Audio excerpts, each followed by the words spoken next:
Hi all, welcome to my channel cooking blogs Kannada conscious living. ಇವತ್ತಿನ recipe ಹಲಸಂದೆ ಕಾಳು ಮತ್ತು ಎಣ್ಣೆ ಸೊಪ್ಪು ಉಪಯೋಗಿಸಿರೋ ಉಪ್ಸಾರು ಖಾರ ಮಾಡುವ ವಿಧಾನ ನೋಡೋಣ ಬನ್ನಿ. ಈಗ ಒಲೆ ಹಚ್ಕೊಂಡು ಮಣ್ಣಿನ ಮಡಿಕೆ ಇಟ್ಕೊಂಡಿದ್ದೀನಿ. ಅದಕ್ಕೆ ಒಂದು 2.5 ಗ್ಲಾಸಷ್ಟು ನೀರು ಹಾಕ್ಕೊಂಡು ಒಂದು ಸ್ವಲ್ಪ ಕುದಿಯಕ್ಕೆ ಬಿಟ್ಟಿದ್ದೀನಿ. ಅದಕ್ಕೆ ಈಗ ಹಲಸಂದೆ ಕಾಳು ಒಂದು 3/4 ಬೌಲಷ್ಟು ಹಾಕ್ಕೊತಿದ್ದೀನಿ.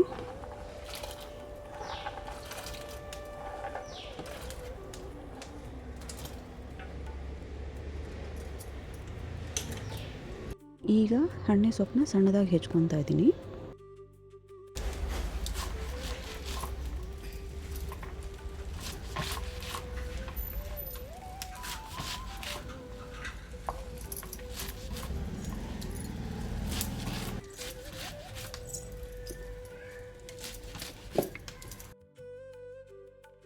ಬೇಯ್ತಾ ಇರೋ ಕಾಳು ಜೊತೆಗೆ ಎಣ್ಣೆ ಸೊಪ್ಪು ಕೂಡ ಹೆಚ್ಕೊಂಡಿರೋ ಎಣ್ಣೆ ಸೊಪ್ಪು ಕೂಡ ಆ್ಯಡ್ ಮಾಡ್ಕೊಂಡಿದ್ದೀನಿ. ಇದ್ರ ಜೊತೆಗೆ ಒಂದು 3 ಹಸಿಮೆಣಸಿನ್ಕಾಯಿನ ಆ್ಯಡ್ ಮಾಡ್ಕೊತಿದ್ದೀನಿ. ಮತ್ತು ರುಚಿಗೆ ಬೇಕಾಗಿರೋ ಅಷ್ಟು 1 ಸ್ಪೂನಷ್ಟು ಕಲ್ಲುಪ್ಪು ಆ್ಯಡ್ ಮಾಡ್ಕೊತಾ ಇದ್ದೀನಿ.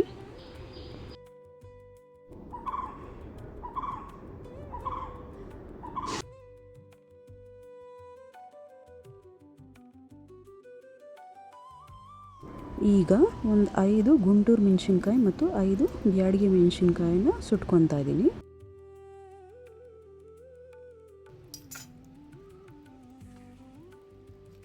ಬೇಯಕ್ಕಿಟ್ಟಿರೋ ಕಾಳು ಮತ್ತು ಸೊಪ್ಪು ಬೆಂದಿದೆ ಅನಿಸುತ್ತೆ ನೋಡಿ. ಹೀಗೆ ಒಂದು ಸತಿ ಚೆಕ್ ಮಾಡಿಕೊಂಡ್ರೆ ಆ ಕಾಳು ಬೆಂದಿದ್ದಾಗ ಅದನ್ನು ಸಪ್ರೇಟಾಗಿ ಬಸ್ದು ಇಡ್ಕೊಬೇಕಾಗುತ್ತೆ.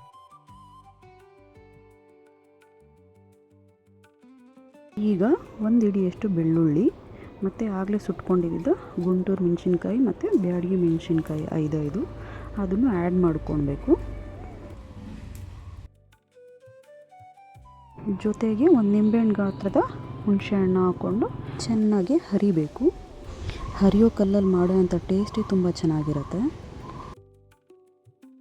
ಇದಕ್ಕೆ ಒಂಚೂರು ಕೊತ್ತಂಬರಿ ಸೊಪ್ಪು, ಒಂದು ಸ್ವಲ್ಪ ಕರಿಬೇವಿನ ಸೊಪ್ಪು ಮತ್ತು ಒಂದು ಅರ್ಧ ಟೀ ಸ್ಪೂನಷ್ಟು ಜೀರಿಗೆ ಮತ್ತು ಒಂದು ಅರ್ಧ ಟೀ ಸ್ಪೂನಷ್ಟು ಮೆಣಸು ಮತ್ತು ಒಂದು 1/4 ಚಮಚದಷ್ಟು ಕಲ್ಲುಪ್ಪು ಹಾಕ್ಕೊಂಡು ಚೆನ್ನಾಗಿ ಹರ್ಕೊಬೇಕು.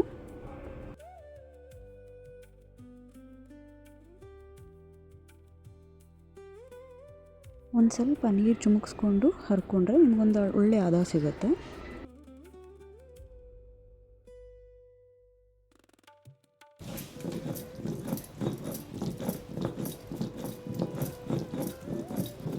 ನೋಡಿ ಎಷ್ಟು ಚೆನ್ನಾಗಿ ಮಸಾಲೆ ಬ್ಲೆಂಡ್ ಆಗಿದೆ ಅಂತ. ಈಗ ಇದನ್ನು ರೆಡಿಯಾಗಿದೆ. ಈಗ ಪಕ್ಕಕ್ಕೆ ಎತ್ತಿಟ್ಕೊಳ್ಳೋಣ.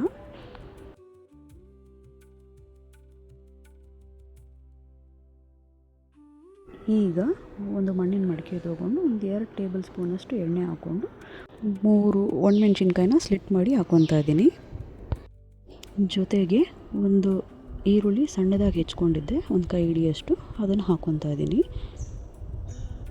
ಇದನ್ನು ಸ್ವಲ್ಪ ಹುರ್ಕೊಂಡು ಒಂದು 1/4 ಚಮಚದಷ್ಟು ಉಪ್ಪು ಆ್ಯಡ್ ಮಾಡ್ಕೊತಾ ಇದ್ದೀನಿ. ಯಾಕಂದರೆ ಆಲ್ರೆಡಿ ನಾನು ಉಪ್ಪು ಹಾಕಿ ಬೇಯಿಸ್ಕೊಂಡಿರೋದ್ರಿಂದ ಕಾಳು ಮತ್ತು ಸೊಪ್ಪಿಗೆ ಒಂದು ಸ್ವಲ್ಪ ಉಪ್ಪು ನೋಡ್ಕೊಂಡು ಹಾಕ್ಕೊಬೇಕು.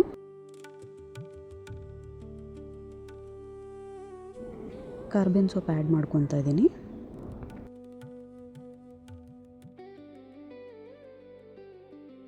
ಈಗ ಬೇಯಿಸಿರುವಂಥ ಕಾಳು ಸೊಪ್ಪನ್ನ ಆ್ಯಡ್ ಮಾಡ್ಕೊತಾ ಇದ್ದೀನಿ.